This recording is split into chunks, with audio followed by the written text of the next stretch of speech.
Welcome to another episode of Building Opportunities. Today we have two executive recruiters from SnapDragon, Chantelle and Kammey. Thank you both for joining us today. Thanks for having us. Thank you. We're going to talk today about success stories in SnapDragon and some of their success stories as recruiters. My first question for you guys is, tell me a little bit about one of your most memorable placements you ever made, or the placement you're most proud of as a recruiter. I would say one of the placements I was most proud of was actually start a plant manager for a treating company here in the Northeast. And fast forward 2 years down the road, that gentleman was promoted to a GM position, and ultimately the president of the company was looking for his replacement, reached out to us to run a search for it. And upon my recommendation, he actually looked at the GM as his potential replacement, who went on to be his successor. And to me, that was a proud moment because that person eventually turned into the hiring contact for the company. Great rapport, great relationship, and continuing to move forward with that client currently.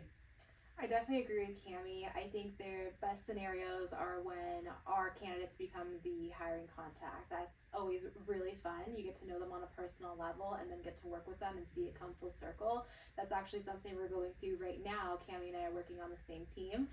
We hired a VP of sales many years ago, and he's now contacted us to hire him additional sales reps.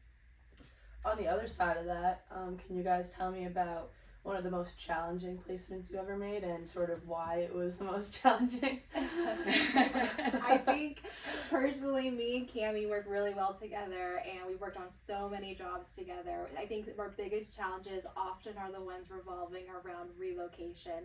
There comes tons of different complications that could happen in a relocation scenario. Although we've been extremely successful with it, that does bring a challenge in itself to really further dig into the details of the candidate.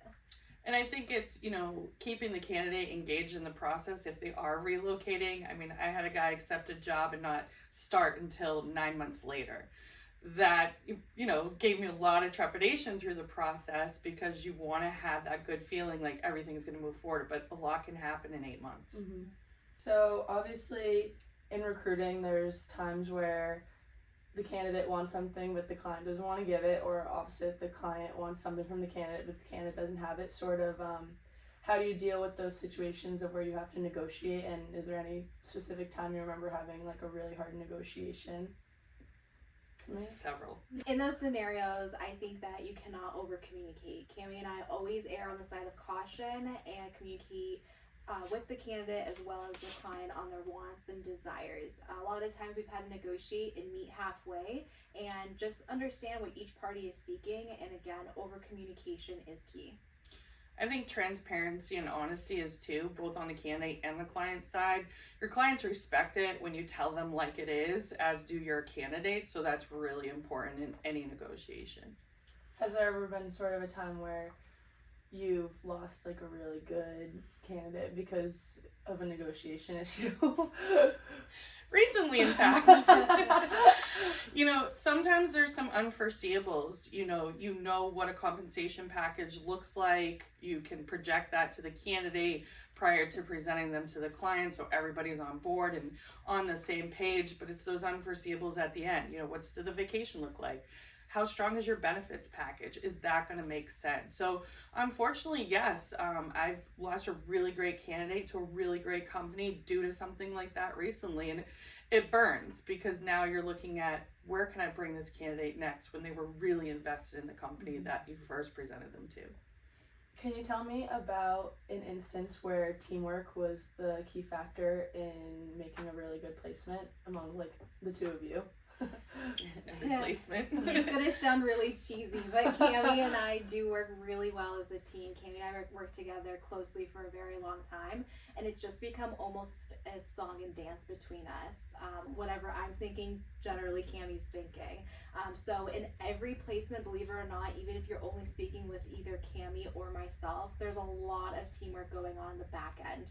We're helping one another with interview confirmations and scheduling. We're helping one another with any advice that maybe the other person would need. So in every single placement, between Kammey and I at least, we do a lot of teamwork.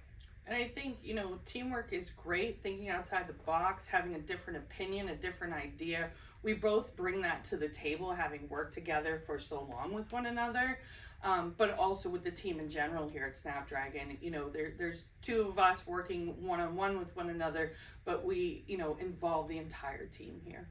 So what role would you say satisfaction in placing a candidate plays in fueling your passion for recruiting? You know, I got into this industry over 25 years ago, and I'm dating myself right now. And I've been in, you know, direct hire recruiting for the past 13 years with SnapDragon.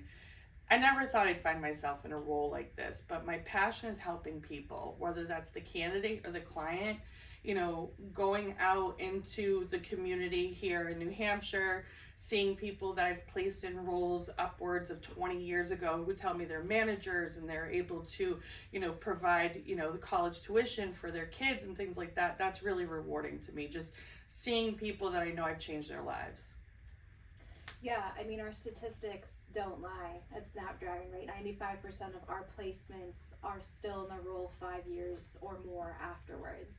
And I think for me personally, what keeps me motivated is just understanding the candidate's story and how life-changing this could be for them. But also additionally on the client side, understanding the impact we're making directly to the lumber and building material industry motivates myself at least. Okay, that is all I have for today. Thank you both for joining me today. Make sure to check out SnapDragon Associates.com to make your next executive hire. Thank Excellent. you.